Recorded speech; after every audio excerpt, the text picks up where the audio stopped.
Allah, most gracious, most merciful, dear my third secondary stage students, welcome back to Unit 7. And with the most important definition, the title of it is A Space Odyssey, يعني ملحمة الفضاء. Number 1, consultant. Consultant, that means in Arabic مستشار. مستشار هو الشخص اللي احنا بنستشيره في شيء معين أو في مسألة معينة. An expert in a subject whose job is to give advice about it. An expert خبير، واحنا عارفين خدنا في Unit 1 expert in, expert on, expert at, that means in Arabic خبير فيه.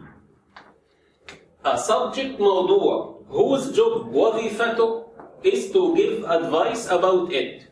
Number 2, director.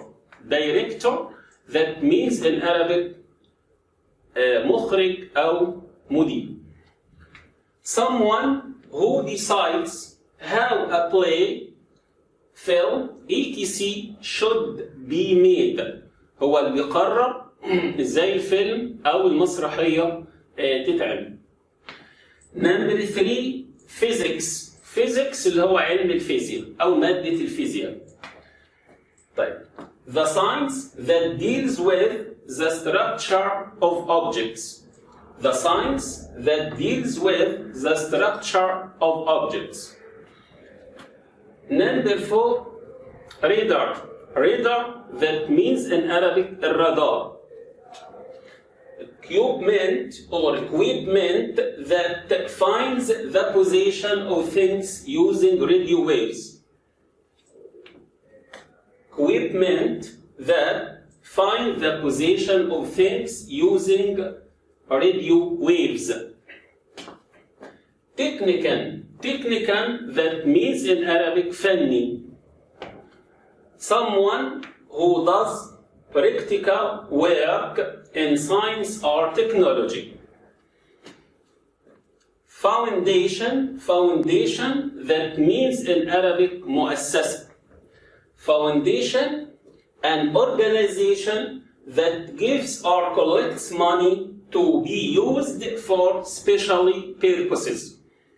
المؤسسة اللي بتجمع المال لأغراض معينة أو أهداف معينة.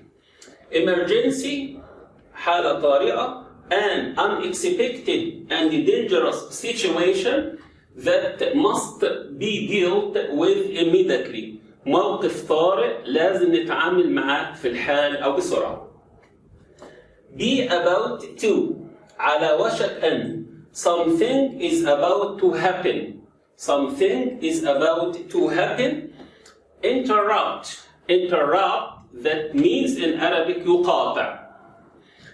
The definition of it, to stop someone from continuing what they are saying or doing. نحن نمنع شخص ما من الاستمرار في ما يفعله أو يقول. Pressure. Pressure that means in Arabic ضغط. The force produced by the quantity of gas or liquid in a place or container.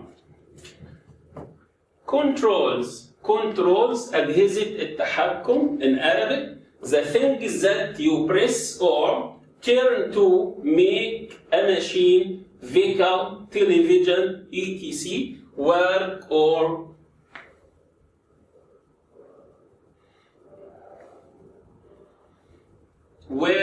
stop.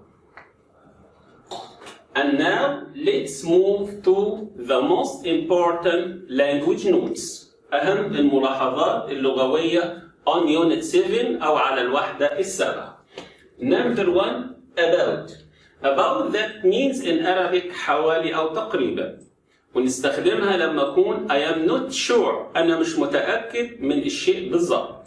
For example, there are about 100 people in the street. حوالي 100 شخص أو 100 واحد في الشارع. So I am not sure. أنا مش متأكد من العدد كام بالضبط. But be about to that means in Arabic على وشك أن يحدث، يعني الشيء ده أوشك على الحدوث. For example, the plane الطائرة is about to take off، يعني أوشكت على الإقلاع. Number 2. I have 4 words، 4 كلمات. feel، fool، fill and fail. feel that means in Arabic يشعر. The past of it felt and the past participle felt. feel، felt، felt. Number 2. fool يسقط أو يقع من مكان مرتفع إلى مكان منخفض. fill that means in Arabic يملأ. fill، filled، filled. fail that means in Arabic يفشل فيه. Number 3. interrupt and interpret. interrupt that means in Arabic يقاطع. The secretary interrupted the teacher's lesson to say that he has an important call. يعني قطعت الدرس بتاع المستر عشان تقول عنده مكالمة مهمة. an important call. Number 4. I have 3 words. electrical، electric and electrian. Number 1. electrical that means in Arabic كهربائي لوصف الأشخاص والأعطال والآلات. To describe people, for example, my uncle works as an electrical engineer، يعني مهندس كهرباء. Number 3. an electrician، فني كهرباء. If a person هو الشخص who deals with electricity، الشخص اللي بيتعامل مع الكهرباء.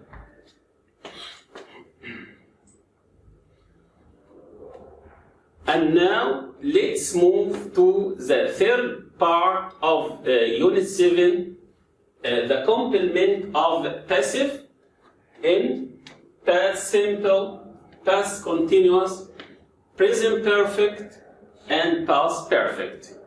Let's start with past simple passive.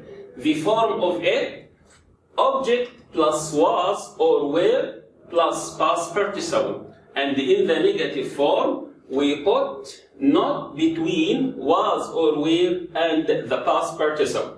For example, the government built. Note the following carefully. Built in the past simple. Built, built, built. A new school in the village last year. Active, the passive of it. A new school was built in the village last year. Number 2. She didn't cook lunch. Note the following carefully. The sentences in the negative form. So, the passive of it, lunch wasn't cooked. Number 2. Past continuous tense. The past continuous in the passive. The form of it, object plus was or were plus being plus past participle. And in the negative, we put not between was or were and the past participle. For example, they were decorating the house when I arrived. Active. The house was being decorated when I arrived. Passive. Number 2. Ali was writing the notes while his brother was sleeping. Active. The notes were being written while Ali's brother was sleeping. Number 3. Present perfect passive. The form of it, object plus has been or have been plus past participle. Has been with the singular, have been with the plural. For example, actors have used the hotel in many famous films. Active. The passive. The hotel has been used in many famous films. Number 2. He has eaten 3 sandwiches. Active. The passive of it. 3 sandwiches have been eaten. Number 3. Past perfect tense. الماضي التام. Past perfect passive في المجهول. The form of it, object plus had plus been plus past participle, and in the negative form we put not between had and been. For example, mother hadn't made the bread before we went to bed. Active. The bread hadn't been made before we went to bed. Passive. Number 2, he didn't go out until he had taken the money. Active. He didn't go out until money had been taken. Focus well. Number 1, after she had cooked lunch, they arrived. Active. The passive of it, after lunch had been cooked, they arrived. Passive. Number 2, while he was studying English, they arrived. Active. While English was being studied, they arrived. Passive. And the last one, they have eaten lunch since 3 o'clock. Active. Lunch has been eaten since 3 o'clock. Passive. Number 4, in the question, did he visit the zoo? Active.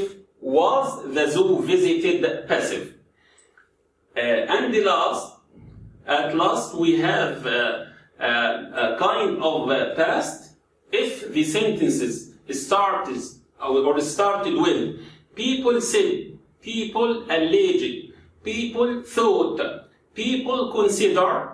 In the passive form, they are changed into it was said that, it was alleged that, it was thought that, it was considered that.